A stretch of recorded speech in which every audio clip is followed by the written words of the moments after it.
Hi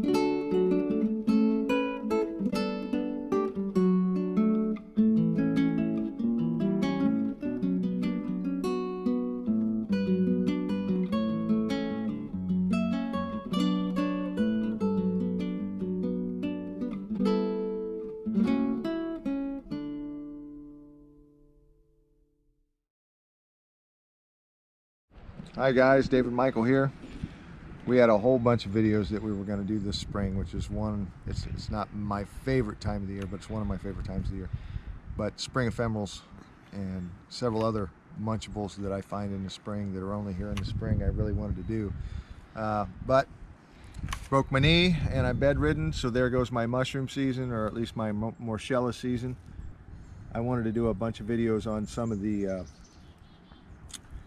Gyrometra species and Helvellus species and some of the Verpus species too, but it looks like that's going to have to wait till next season. Anyway, this is one of my favorite spring ephemerals. This is called cut toothwort. There's a couple of different species. Check with your state DNR list on endangered or protected plants before you harvest this. This is one that you use sparingly in salads. The leaves, the flowers, and the root are all edible raw or cooked. This I've always used for trail nibble since I was a little kid. Once I mistakenly, and I was pretty young, I think I was 10 or 11, discovered there were other species of toothwort that didn't have such a marijuana looking leaf or deep sinuses connected, which I'm going to show you the identity of that in a minute. And what that plant turned out to be was limestone bittercress, and I ate it raw, and luckily that was an edible plant, but it was one of the first misidentifications that I had as a kid growing up. This one is relatively easy to identify. It has a beautiful spring flower that only has 4 petals. But the interesting thing to note, aside from the deep sinusus on this deeply lobed leaf, is that on the center of the stalk, you will always have 3 leaf brackets from the center of the stalk. And then it goes on up to your flower axils, of course.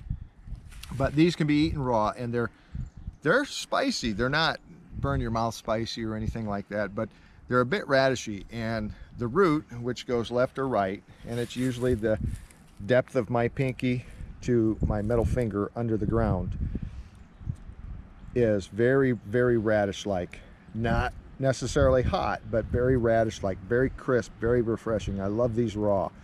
But do wash them because you don't want liverworm or anything like that, or giardia. Don't eat it with the sand on it. But cut leaf toothwort, very easy to identify. It does have some medicinal properties, but none that I've ever used, because in my area we have so many wonderful plants that I've utilized the medicinal properties and preventative medicine properties in my diet that I've never used this or experimented with it in any way, aside from it is my favorite trail nibble. And you can throw these leaves in, these diced up is my favorite, in salads sparingly, because they are quite zesty, cilantro type. Yeah, I would say cilantro type zesty, but they're still a delicious trail nibble. It's always been one of my favorites since youth. Anyway, hopefully Dawn and I can give you a video once every couple of weeks while I'm laid up, but it does kind of give you a sense of what to take for granted and what not to. I used to just jump on the mountain and climb that booger, and now I'm stuck in a mediocre trail, and we're not in the back country, and the road I could probably hit with a slingshot. Anyway, we will be here all season. We will be putting up more videos, but I do encourage you to get out and taste this plant, to try this plant. It's delicious, it's healthy. Just make sure that it's not endangered. I know that in New Hampshire and Maine, I do believe this is a protected plant. There might be others.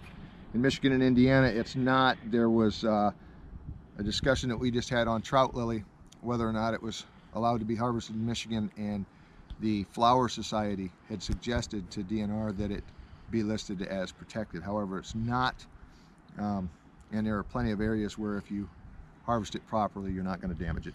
This isn't one that I consider to be in any way endangered in Indiana or Michigan or Kentucky or Tennessee. So get out there and try some, guys. It is an ephemeral, so it's only out during the time you're hunting morchellas. And enjoy. Happy and safe foraging.